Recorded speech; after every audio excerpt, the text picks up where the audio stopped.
The New York City chapter of the Historical Novel Society is pleased to present this recording from June 9th, 2022. An exploration with Christopher M. Cevasco about his efforts to restore a legend to its historical context in his book, Beheld, Godiva's Story. Chris is in conversation with steering committee members Faith L. Justice and Susan Wands. Information about our chapter and its leadership is available at our website, link listed in the comments. Thank you, and enjoy the program. Christopher M. Cevasco was born in New Jersey and spent a memorable decade in Brooklyn, New York, but he feels most at home in 10th and 11th century England, Normandy, Norway, and Greenland.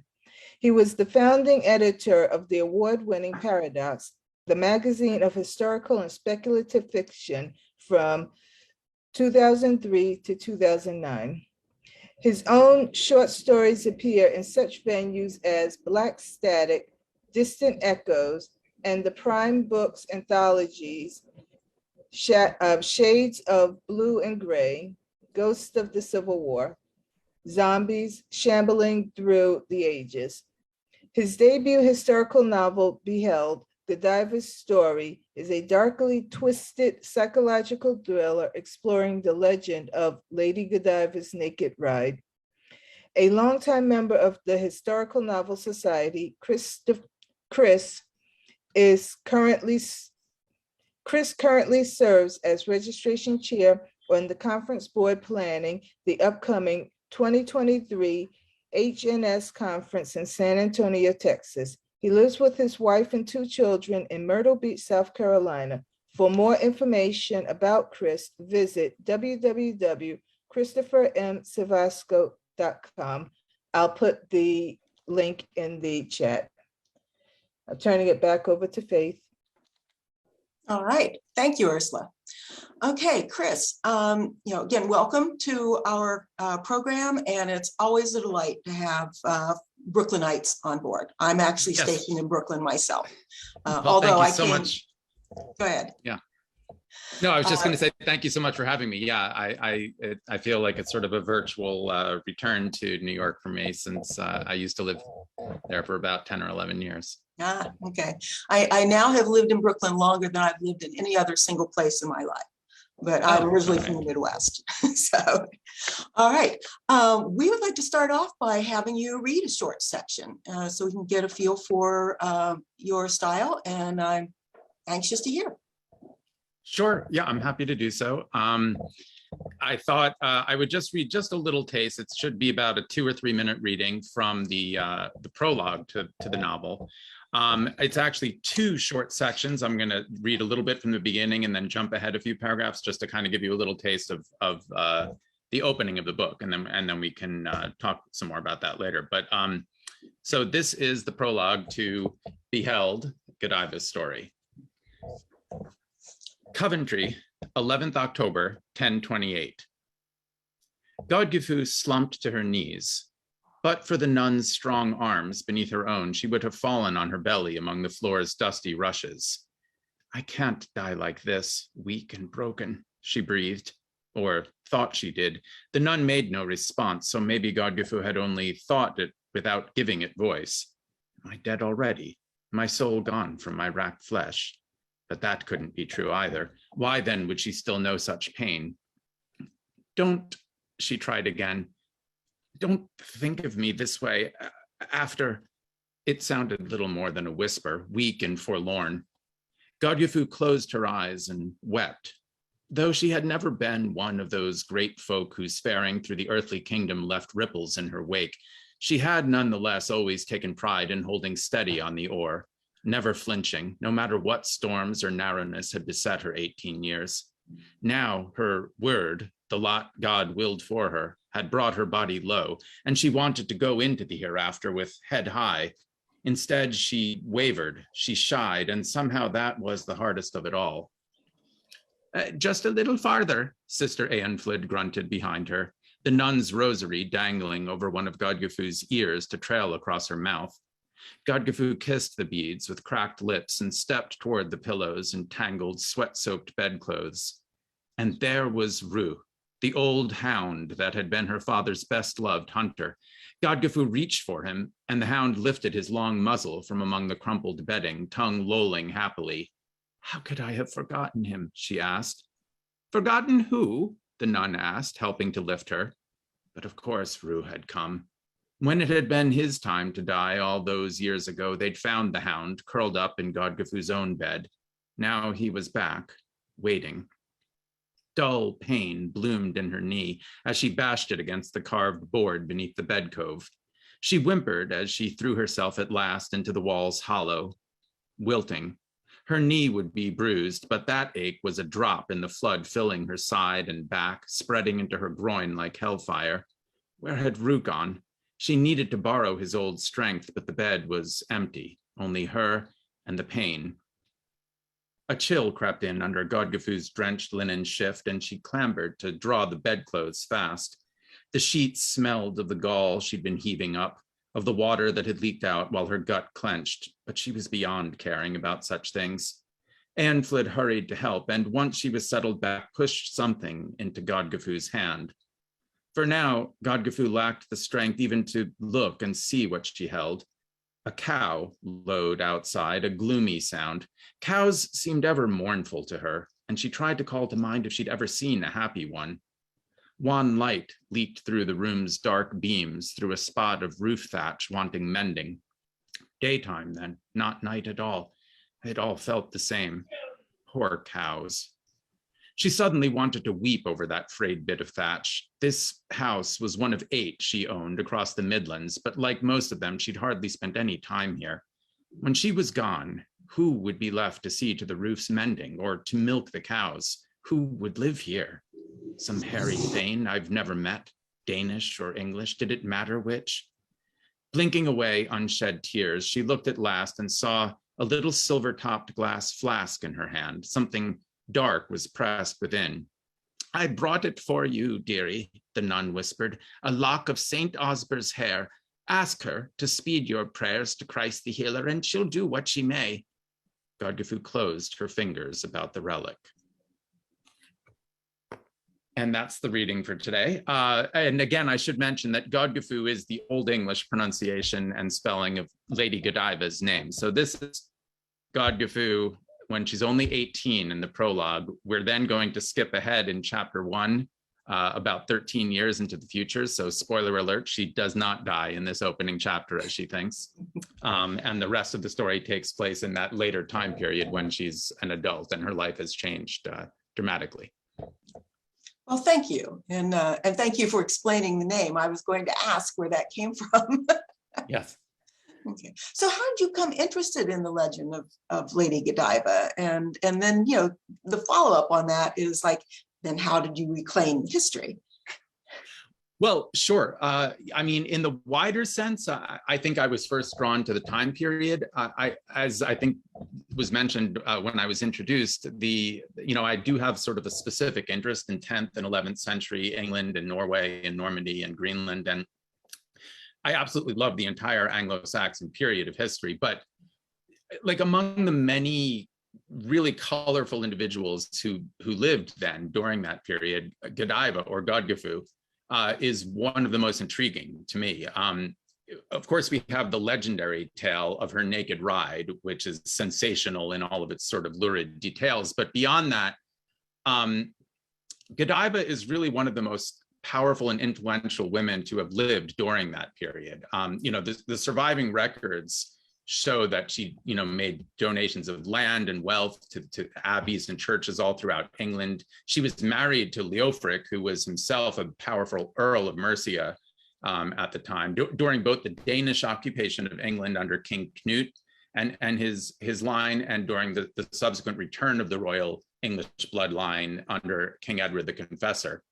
So essentially, Godiva's life spanned this whole period, the periods before, during, and after the Danish conquest. And she was even alive to witness then the Norman conquest that began with the Battle of Hastings in 1066. I think it's interesting too that her grandsons were Edwin and Morcar, who were earls at the time of the Norman conquest, and her granddaughter Ealdgyth, who I call Alditha in my novel to differentiate her from someone else with the same name, was King Harold Godwinson's queen when Harold fell at Hastings. So to me, there's really little doubt that she must have been a mover and a shaker behind the scenes of all of these tumultuous events. But I guess what drew me to write about her really was that although we know a lot of details about her public life, very little actually survives in the historical record to tell us about her personal life. And I wanted to kind of remedy that by filling in some of those blanks and sort of connecting the dots a little. Well, that's fascinating. I know I write also in a time period that has not a whole lot of record, you know, it's 5th century. So yeah, you know what the events are, and then you got to figure out who were these people who actually did these things. That's fascinating. Did you actually, travel to Coventry to check it out? Well, interestingly, and unfortunately, there's almost nothing left in modern day Coventry to show us what it would have looked like in the 11th century. There are other spots throughout England that I visited to sort of that do give you more of a sense of what the countryside and even, to some extent, some of the trappings of civilization would have looked like as well. But Coventry is not one of those. In fact, the river Sherborne that runs through Coventry in my novel is itself no longer even really visible in the city. It was actually paved over for the most part during the Reconstruction period after World War II and the bombings. So no, Coventry itself was not a source of that. But one spot in particular that really ended up impacting the novel that I visited was a sort of ring of megalithic stones called the Rollright stones, which are only about 30 miles south of Coventry. And those stones, which date back to prehistoric times, would have looked much the same during Godiva's life as they do now to us. And it was they have a really powerful sort of quiet beauty, those stones. They're not as dramatic as Stonehenge, but visiting those stones actually directly inspired a very important scene that happens toward the end of my book that I ended up setting at the Rollright stones. So, yeah. So given that, there's not a lot of the written record, how did you go about your research and how did that influence your story? Sure. Well, I mean, there is a decent amount of written record. It's just that not all of it is going to necessarily illuminate what I needed, to bring Godiva to life. I mean, I gobbled up all of the surviving sort of contemporary sources like the chronicles and the land grants and the charters, things like Doomsday Book and all that fun stuff. Fun to me, at least. And I think one of the most exciting resources that I came across was it's really just this astounding Old English manuscript called Visio Leofrici, which I guess translates sort of to the visions of Leofric. And this document dates back to the 11th century, so basically contemporary to my characters. And it recounts a series of holy visions that were supposedly experienced by Godiva's husband during his lifetime, by Leofric. And that source in particular just felt like it was sort of heaven sent to me as a novelist and, just in its sort of dramatic content. And so I made sure to find a way to incorporate as much of that as I could into my story. And I also then ended up looking at archaeological studies of sort of Coventry's Anglo-Saxon churches, and I read biographies of some of Godiva's most important contemporaries like King Knut and Edward the Confessor, that sort of thing. And then, of course, there's a whole bunch of really amazing secondary sources that are available by modern historians and medieval scholars. I think probably the most useful of the one that I referenced the most when writing this particular book is one by an historian named Stephen Baxter called The Earls of Mercia. And that was just an invaluable resource. So what was the biggest surprise you came across while you were doing your research? Probably those visions, the visions of Earl Leofric, I would have to say, was the biggest surprise. Yeah, I mean, for sure. Okay. Well, when we think of Lady Godiva and we think about, the naked ride and, the whole mythology that's come around that, what do you feel were some of the major truths and untruths that you discovered as you were going about this, particularly about Lady Godiva and her husband. And there's also this third character, Thomas, that, Peeping Tom, in the legend. So, what did you come across specifically about that you would like to illuminate and let people know about? Yeah, sure. I mean, in terms of the legend, that the entire legend raises these questions of truth or untruth. I mean, in particular, because the earliest surviving account of that legendary naked ride didn't actually appear until more than 150 years after Godiva died. It was in a chronicle by a monk named Roger of Wendover. So in that written account, which sort of forms the basis of the legend that we've inherited in modified form today, Godiva wants her husband Leofric to free the town of Coventry from this oppressive tax. And her husband answers her sort of flippantly that, he'll do it if she mounts her horse and rides naked through the town market, meaning he'd never do it because he couldn't imagine his wife would do something like that. But in this legend, Godiva calls his bluff and rides through Coventry covered only by her long flowing tresses, and the town is freed from its tax burden. So it wasn't then until as late as 1678 that the legend's other famous figure of Thomas was added into the mix. In that version of it, he's a tailor who peeked out at Godiva as she rode naked while the rest of the townsfolk all hid themselves indoors to sort of spare her the shame of having her nakedness looked upon. And in that version of the legend, Thomas is immediately struck blind, or in some cases, he's struck dead for his, by God, for his voyeuristic transgression. And of course, as you mentioned, this is where we get the modern term a peeping Tom. So, when we talk about truth and untruth in that, frankly, the entire ride itself is quite unlikely to have ever happened. And the Peeping Tom character is almost certainly entirely fictitious, given that it was such a late addition to the legend. But beyond that, it sort of just seems improbable that a powerful and pious noblewoman of the time would have willingly engaged in such a scandalous public act, number one. And then number two, the only really contentious tax during Godiva's lifetime would have been the national herregeld collected by the king. And that wasn't really a tax that an earl, like her husband Leofric, could have unilaterally struck down, even had he wanted to. And even had it been some local tax that they were talking about, Godiva actually owned the lands of Coventry in her own right.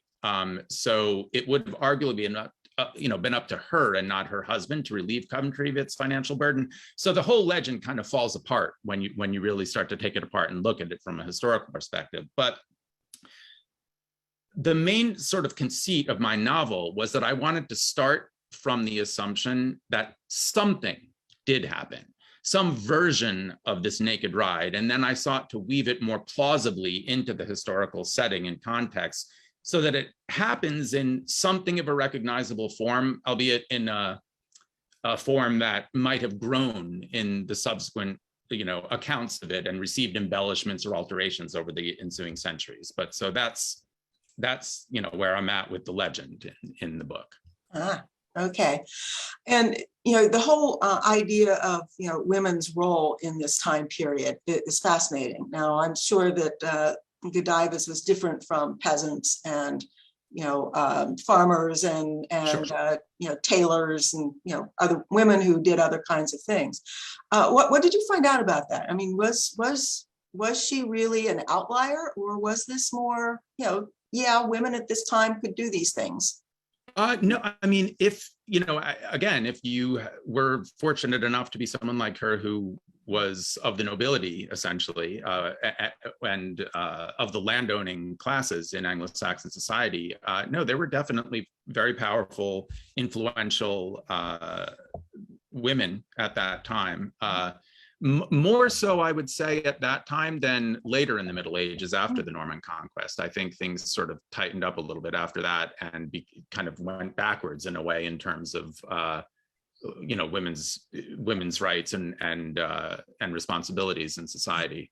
But no, absolutely, she would have the lands that she brought to the marriage that were hers, she would have retained, ultimate responsibility over. And also there's an interesting sort of historical facet that it was often the wife in a marriage who kept possession of the keys to the treasure house and was in charge of all the finances for the marriage and would dole out the money, only as she saw fit. I mean, obviously it was a cooperative effort and husbands would be able to influence their wives in various ways, but they were the ones who held the keys to the gold house. So, or the penny house, the silver house. The silver house, okay. Yeah. What other kind of social movements did you see happening during that time? Or we kind of have this feeling about the Middle Ages that it was all static, that nothing much happened, Dark Ages or whatever. And I've always felt, no, that's not real. But what social things did you see happening during this time? Well, I mean, it was definitely the entire period of the 11th century is one of ongoing political upheaval, but in terms of social change, again, so I started to touch on this a minute ago, but I think we're poised to see the biggest social changes happen at the very end of my book in the epilogue, when we're starting to witness the early stages of the Norman conquest under William the Conqueror. Because really, for all of their warring against each other and the back and forth between, the English kings and the Danish kings during this period taking the throne of England, the Anglo-Saxons and the Danes, or the Vikings, if you want to call them that, they were actually more similar to each other than they were different at this period. They were both of a more northerly tradition, and particularly in the 11th century as opposed to earlier centuries, many of the Vikings were often Christian, themselves. These weren't necessarily pagan Vikings. But then with the Normans ascendant after 1066 and Hastings, England starts to look more toward the continent, more toward Rome and the papacy. And it's after this time that we start to see, from my perspective, more of the sort of socioeconomic divides that in society that really is the early stages of what people often associate with the Middle Ages, things like feudalism and oppressed serfs and the lacks of real freedom and the like. I mean, maybe I'm giving away some of my anti-Norman bias, because when it comes to 1066, I definitely fall into the Harold Godwinson camp. I would have much preferred to see him prevail over William. So maybe I'm giving the Normans short shrift, but yeah, I think it's after the Normans come in that things start to take a turn for the worse in terms of social justice and rights of women and of the lower classes in society as well. Okay. Do you feel that your book has any relevance to current political situations or discussions? Sometimes history is a reflection. Yeah, no, I mean, I think I always, when I read historical fiction, I like to try to see mirrors of our modern society as well. I mean, I think that's an important thing that historical fiction often can do for us. And I mean, I think a lot of what we see happening to Godiva, things in this book and in the historical record, that the sexual manipulation, the gaslighting by Thomas and her husband, the sort of obstacles and the misogyny that she runs into trying to achieve something like parity for the nuns of Coventry, as opposed to their male monk counterparts who are starting to be given more of more of the benefits. All of this has echoes of some of what I think we're seeing today in things like the Me Too movement and that sort of thing. And so I think there's echoes of that going on. I think there's also parallels to be drawn from how sort of intractable opposing political factions in the 11th century in England could be. We see a lot of that happening in modern American society, the sort of demonizing of those whose political alignments run counter to one's own.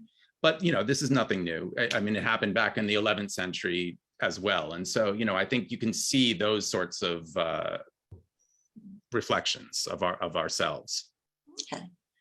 Yeah, and you mentioned the gaslighting, and that's one of the fascinating things about the story is again, Thomas, who was in the original legend but not in that way. So you've Mhm. introduced this character, Thomas, and he's one of the point of view characters. Mhm. And you know, in your different three, and they're the three point of view characters. You know, you've got Godiva, you've got her husband, you've got Thomas, and you know, they all seem to be consumed with sexual compulsion, you know, obsession.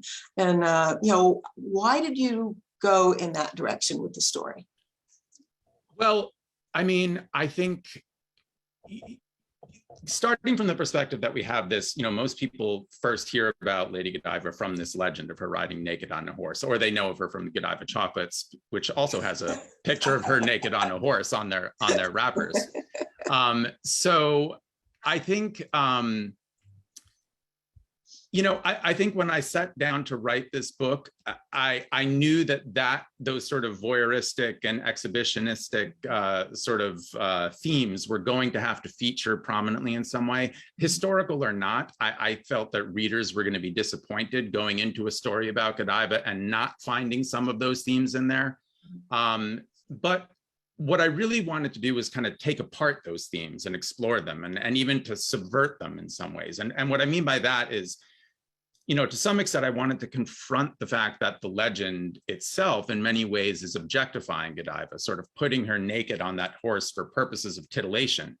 And foremost, I wanted my book to be Godiva's story. I wanted it to reveal the woman behind the legend. And so while I do keep that voyeurism and sexuality in there, I wanted those things to be about something else, something that reveals, you know, deeper truths about the setting and the characters, or about human nature, and about Godiva, both as a sexual being herself and as a character confronting the perils posed by how those around her sought to co-opt her sexual identity.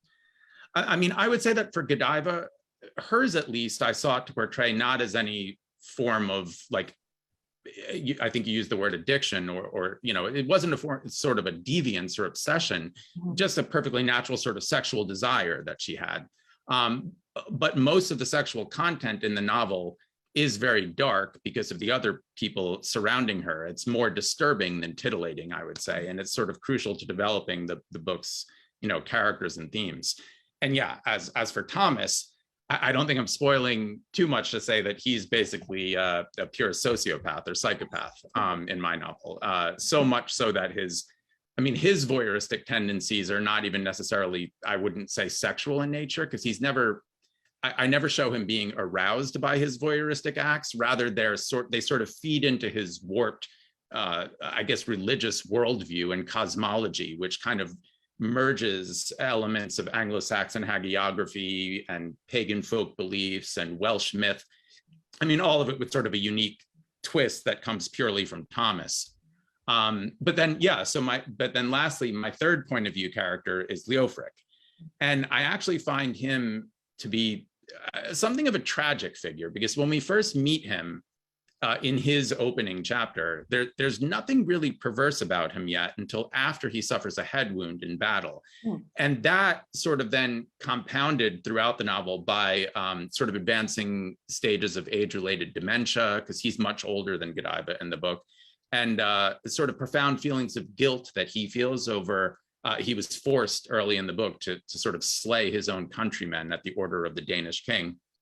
And I think all of that mixes together to lead him towards something of a psychological breakdown in the book. He wants to be a good man. He wants to be a good earl and a good husband. And initially he is all of those things, but his own physical and mental infirmities almost betray him and lead him down a very dark and twisted path.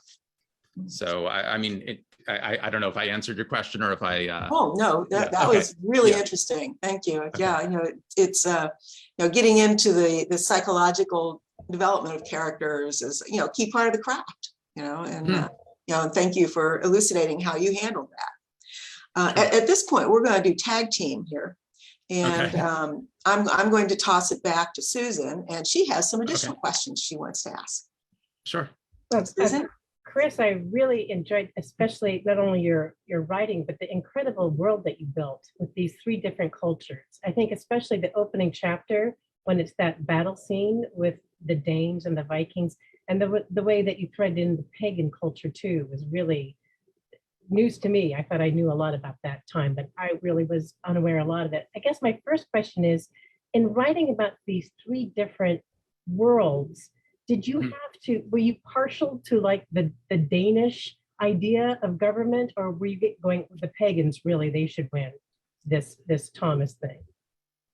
No, I mean, again, I think that it's, if you were an English, an Anglo-Saxon person living at the time, obviously you would have felt that you were very different from these Danes. But I think looking at them from our perspective, they were so similar to each other. I mean, when Svein Forkbeard and then Knut and his sons end up taking the throne of England for basically a whole generation, it was basically a conquest. It was a Danish conquest from an outside kingdom, but I don't feel that it didn't really change the ways of government as much as it did after the Norman conquest. I mean, again, I think there was more that they had in common, the Danes and the English at the time, than that was different about them.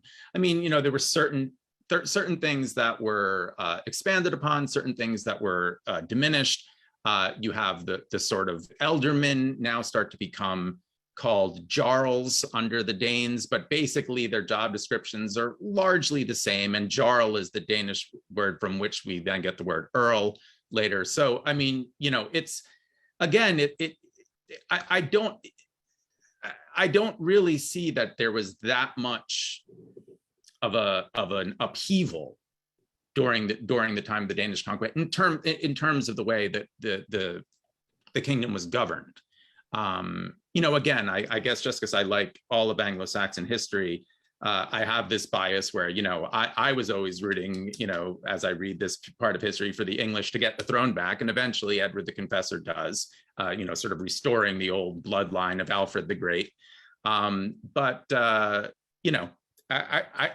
don't think things would have proceeded that drastically differently had Ethelred and his sons remained on the throne uninterrupted without the Danes coming in and conquering.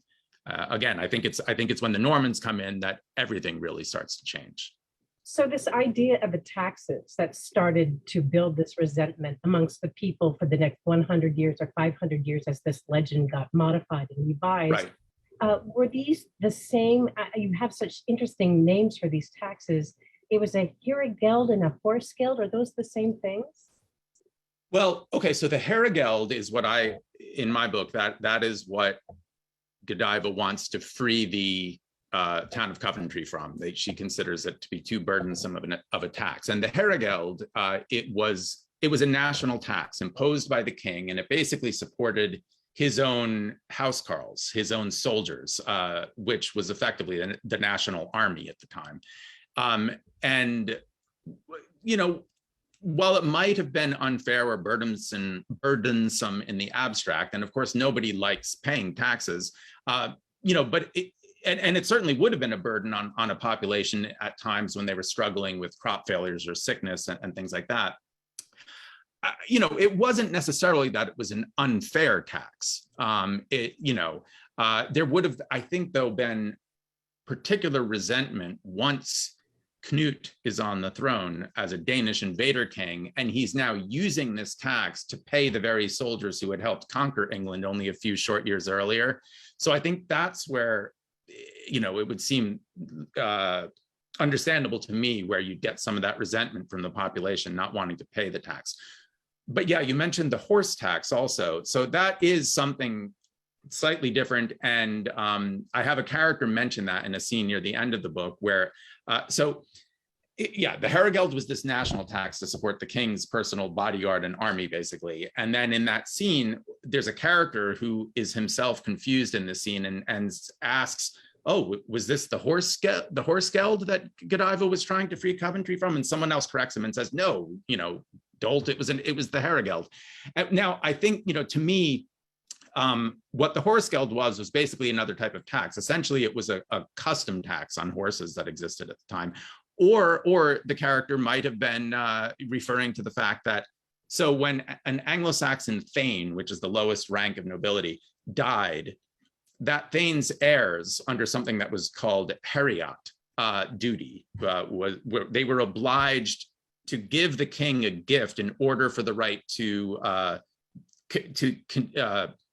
continue to possess the thane's land holdings. And that gift, by the end of the 10th century, involved like a very specified list of things. It involved arms and armor and shields and 4 horses.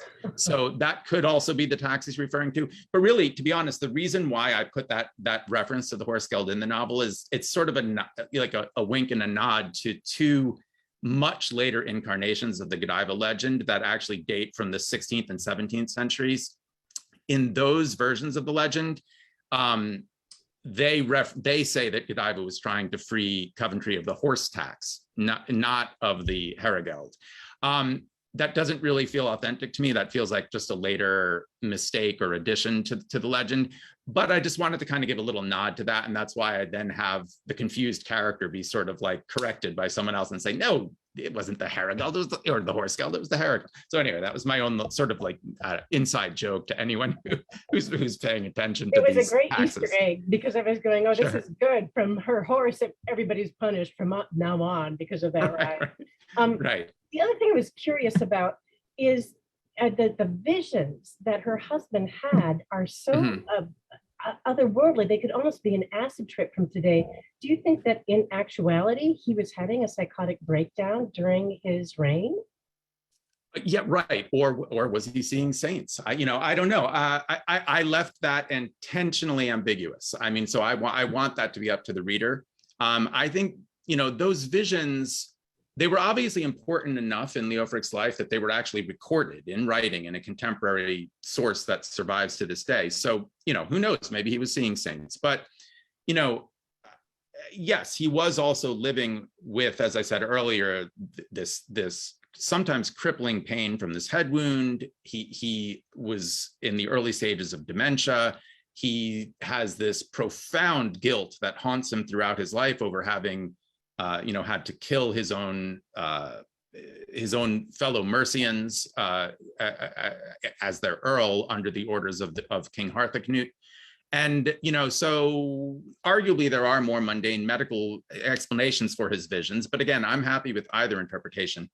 But actually, now that I think about it, what's important to me is that Leofric definitely believed he was seeing saints. So, and I'm very interested when I'm writing about how my characters each internalize their religious beliefs and their spiritual experiences. Because, if you think about it, when characters are interacting with each other, they're always sort of playing roles or presenting themselves as they wish to be perceived by specific individuals or groups. But when a character is praying or otherwise ends up interacting with sort of the spiritual or the divine, the strength of that character's beliefs mean that they know they have nowhere to hide. God or the gods or the saints know all. And so we can end up actually really seeing the character's truest self in a way that we otherwise never really fully can. And I think that's a great tool for a writer when it comes to character development. And so I love exploring that sort of thing. And these visions provided a great way to do that with Leofric. It was sort of like the flip side of Thomas's, descent into paganism, about what that world was. And how did you research that world of paganism? Well, that was sort of a big kind of amalgam of things. Like I said, you get Thomas, as I said, he's sort of a madman. So he has a very warped view of the world around him, but he also buys into all these different, he didn't come across a religion he didn't adopt, basically.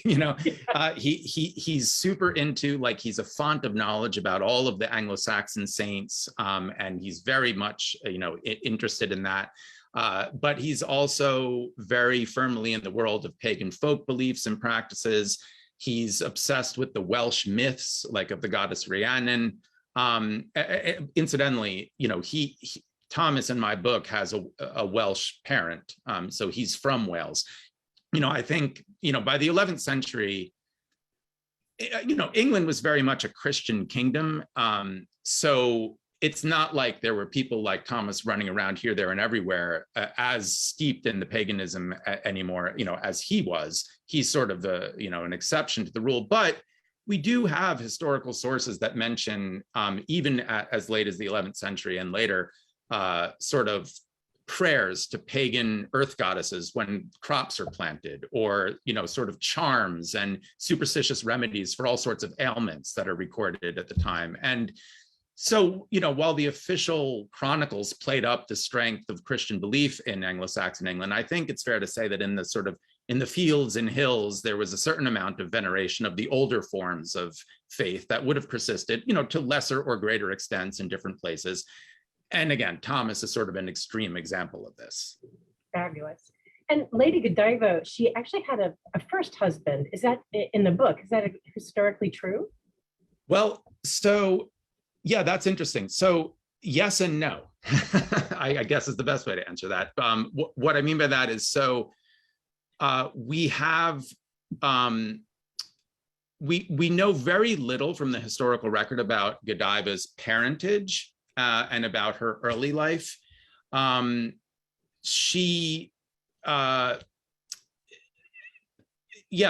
sort of a big sort of blank in the historical record. But there is at least one historian, Joan Lancaster, who suggests several possible theories regarding Godiva's early life. And I chose to go with one of those theories, that our Lady Godiva was the same person as a Godiva who is in the historical record during the reign of King Knut, who was the widow of an unnamed earl whose lands she then bestowed upon the church when that earl died. And she later gave additional lands of hers at Barking to the church when she was apparently near to death, sort of like a deathbed bequest, which is something that we see happening in my prologue.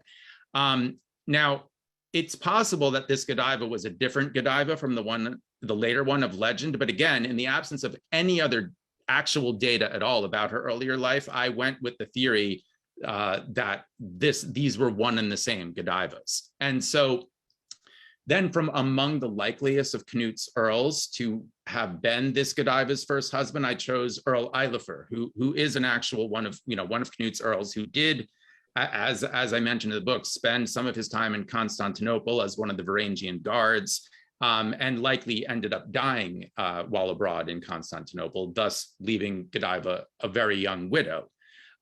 So if these two Godivas were one and the same, then the timeline would dictate she would have only been a mere girl at the time of this first marriage, which unfortunately wasn't all that uncommon at this time. And Leofric would have been her second husband after she was widowed. Well, I have to tell you, you really got me hooked thinking that's what happened. That's how good you wove those two pieces of historical fiction together, because I was already telling people she's been married twice, according to Chris. Well, so she may have been. Like I said, if you ask Joan Lancaster, she certainly has thrown that theory out there. So it's not my own unique invention, but it's again, there's competing theories about what may or may not be true about her earlier life, because most of it is shrouded in mystery. So this is the one I decided to go with. I thought it set up some interesting dynamics for things that happened later in the book. And so it just basically worked for serving the story. And so is this where she got the ability to own property, or did she own property from her side of the family? That's all would be from her side of the family. Whether we're talking about the young girl, the young Godiva, who we know gave all these bequests of lands, or later land grants and records that show what for sure our Lady Godiva owned. The most of these would have been lands she inherited from her parents. Not necessarily from Earl Eilifer. He actually wasn't on the scene for long enough to really have built up a lot of land holdings. He was sort of there, came over during the Danish conquest, and then left very, very quickly after their marriage, and was in Constantinople until he died. Well, we have an interesting question in the chat, which is someone wants to know, could Godiva will her land as she wished? As far as I know, yes. I mean, that would have been something that she could do. Now, again, if she was survived by her husband, I mean, there would have been all sorts of other complications that could have come into play. But yeah, in general, as I said, in this period before the Norman conquest, wives and women had far greater landholding rights. But by the way, both in Anglo-Saxon England and in the Scandinavian world, this is true, than they did later in the Middle Ages, where those rights were more seriously curtailed. So I will guardedly say yes, is the answer to that. Excellent. So the king that's in the majority of your book is King Edward, and it's spelled Eadward. So it's still pronounced Edward?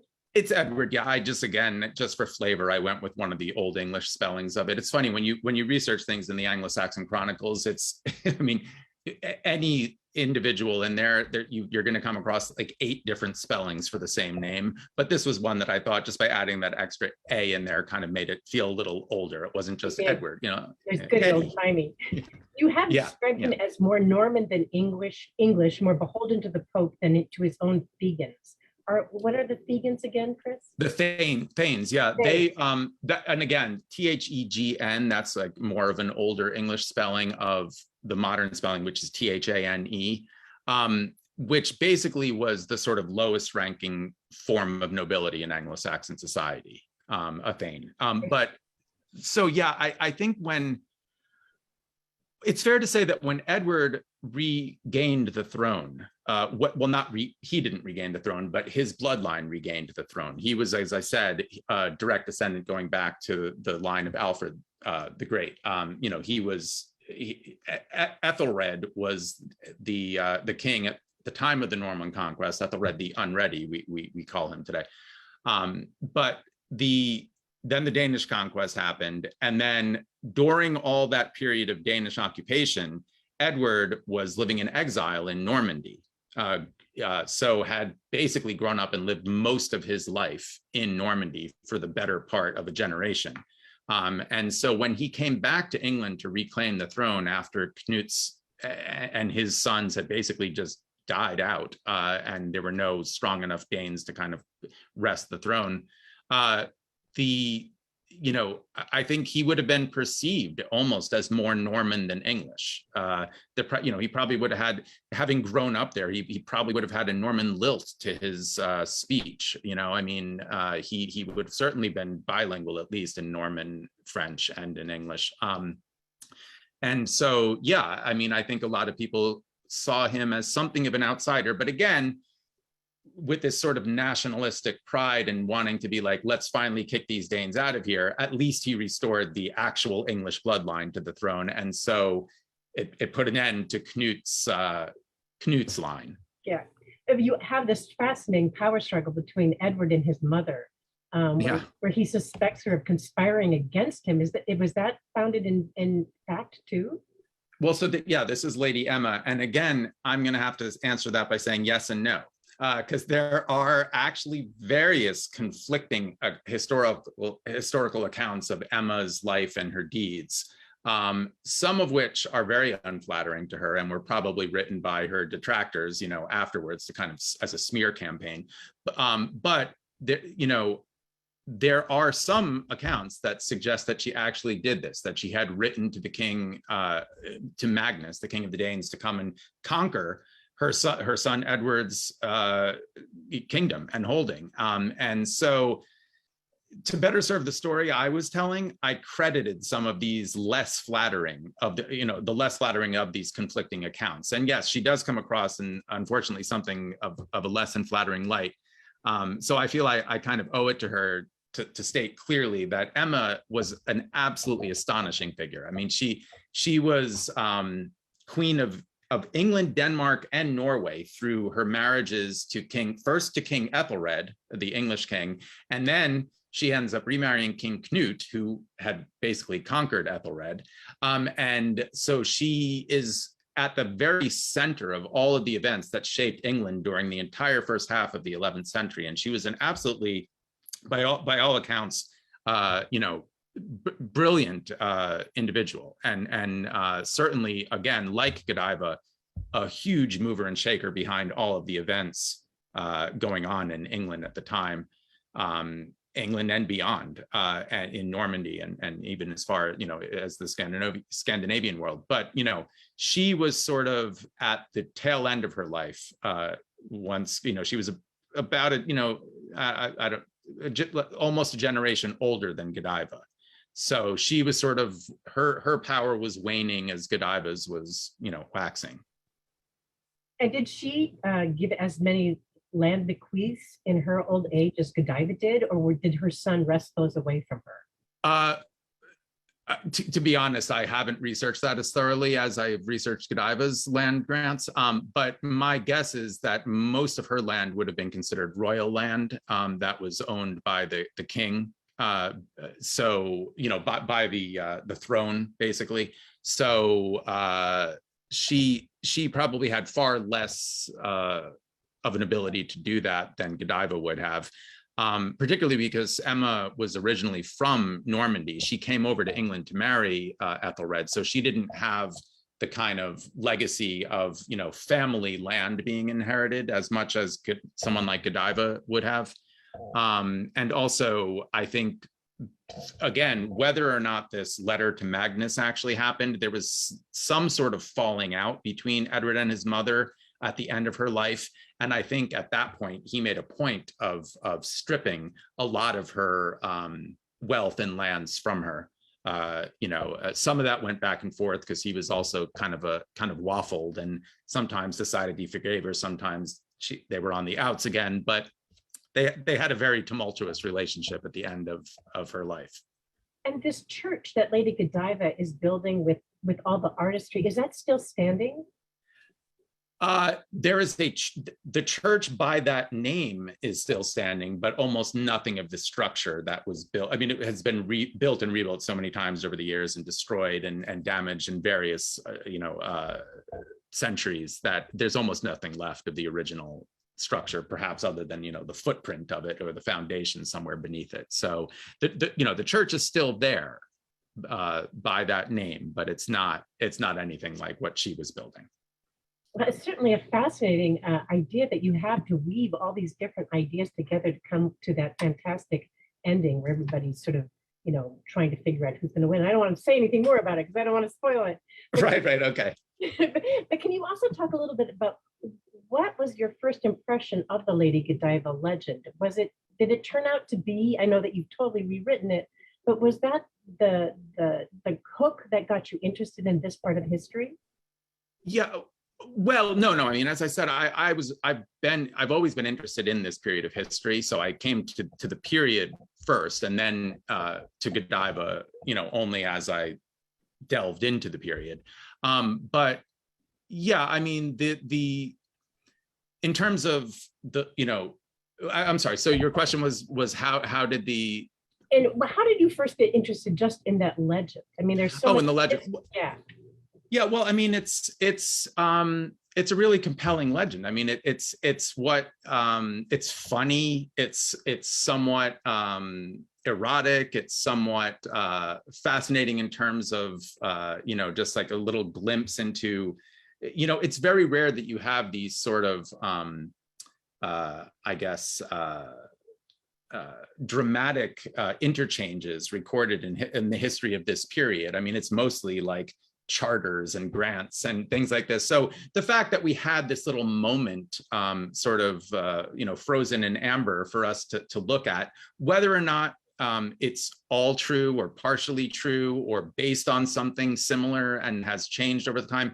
I mean, it's a really fascinating little glimpse into just a fun moment between a husband and a wife, and this sort of like, yeah, okay, fine, I'll do that if you ride naked. And then she calls his bluff, and it's great. It's fantastic that she does that in the legend.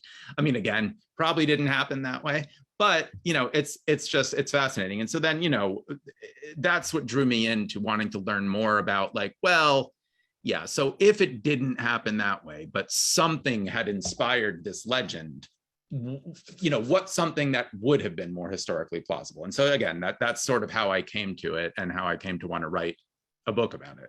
Oh, that's great. That's really fabulous. I'm going to just look through our chat Faith, Sure. you want to take this over and see? I'll see what questions I have that have been personally emailed to me, and then I'll bring them up in just a second.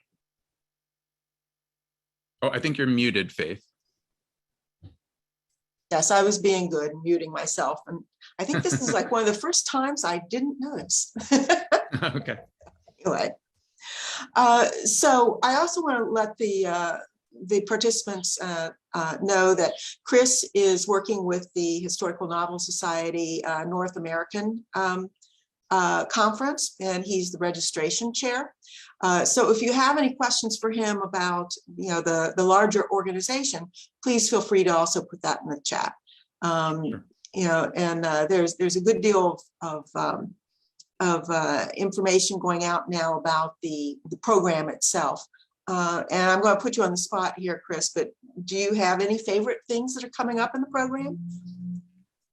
Well, I mean, I'm very excited. They just announced, or we just announced, this Taste of HNS thing that's happening later this summer, because this is the first time we've done something like this. I think there was a sense that, like, well, gosh, if you're only going to the North American conferences, 2 years is so long to wait between them. Is there something we could do to kind of bridge the gap? So that's what this is. As you said, it's just going to be this sort of one-day event that's just a taste of what you might get at the conference. And you got the link, I think, in the chat here, so people could see what's on offer in the program. And I think it all looks great. I'm really excited about that. And of course, I'm very excited because I'm also the registration chair for the conference, the in-person conference in San Antonio in 2023. So that is definitely coming together, and there'll be some more big announcements about that in the weeks and months coming up.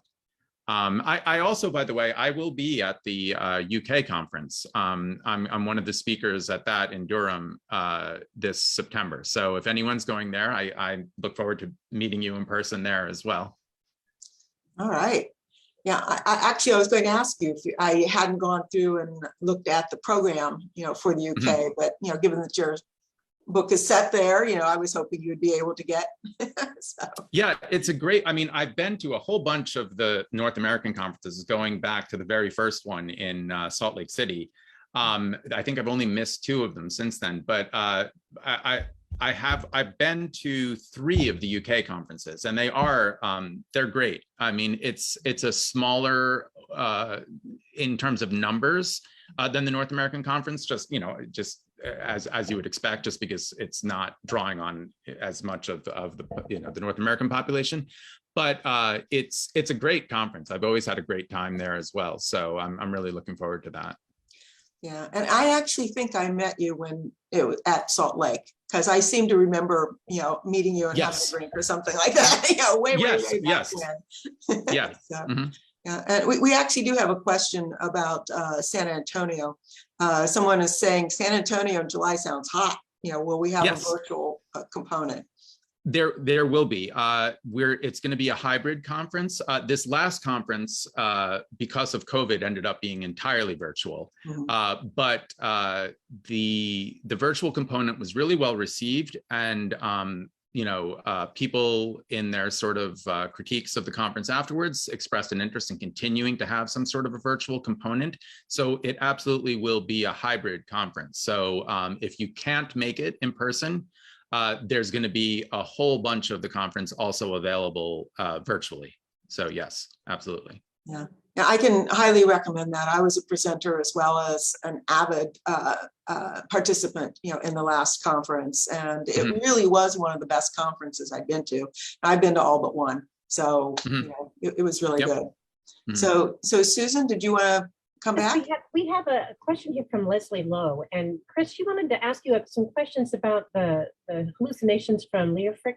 At that time, did they have the infestation of the wheat that could cause the hallucinations, like the theories about St. Anthony's visions?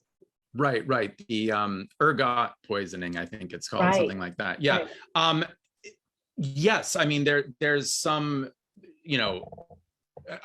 that definitely can be an explanation for some of what was going on, particularly at the midsummer festivals and things like that were still being sort of practiced in pagan, out in the woods and hills. I don't No, I don't know why that would necessarily be something that would explain Leofric's visions, only because it's actually a series of 4 visions that take place at different locations at different times of the year over a period of years, actually. So it's unlikely, even if that maybe explained one of them, it probably wouldn't explain all 4 of the visions. But yeah, that's an interesting thought. In another book that I'm working on, I actually have a character hallucinate as a result of eating some of the rotten wheat or the moldy wheat because of the ergot poisoning. So yeah, that's a great question. And yeah, who knows? Maybe one of those times he was eating some bad wheat. I don't know. This is another question that came following up on that. They want to know, what are you working on now?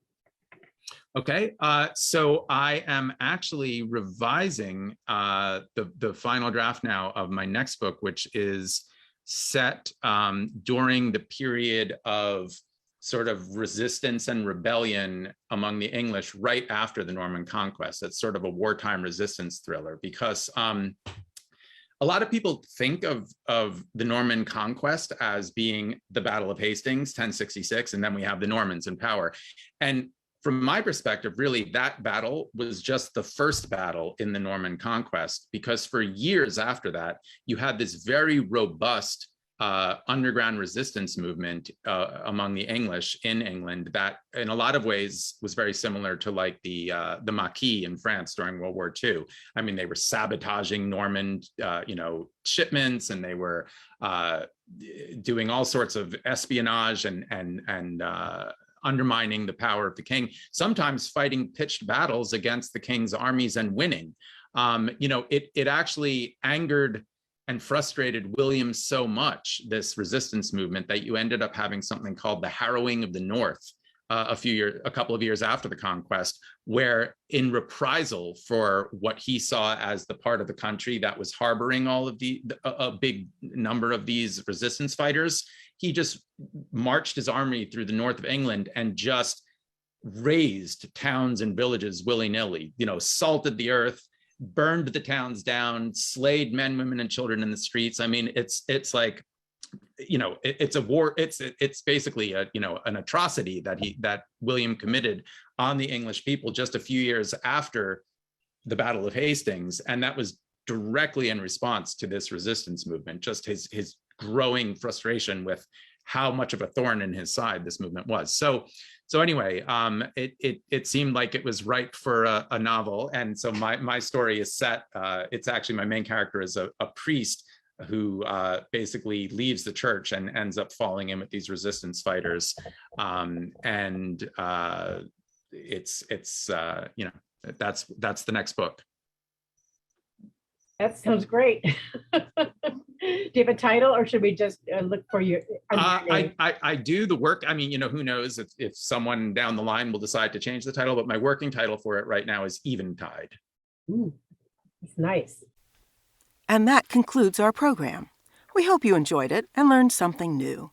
You can find out more about the New York City chapter of the Historical Novel Society and our leadership at our website, or contact us at hns-nyc@mail.com. And finally, please consider supporting our volunteer panelists and hosts. You can contact them at their websites below. Thanks for joining us.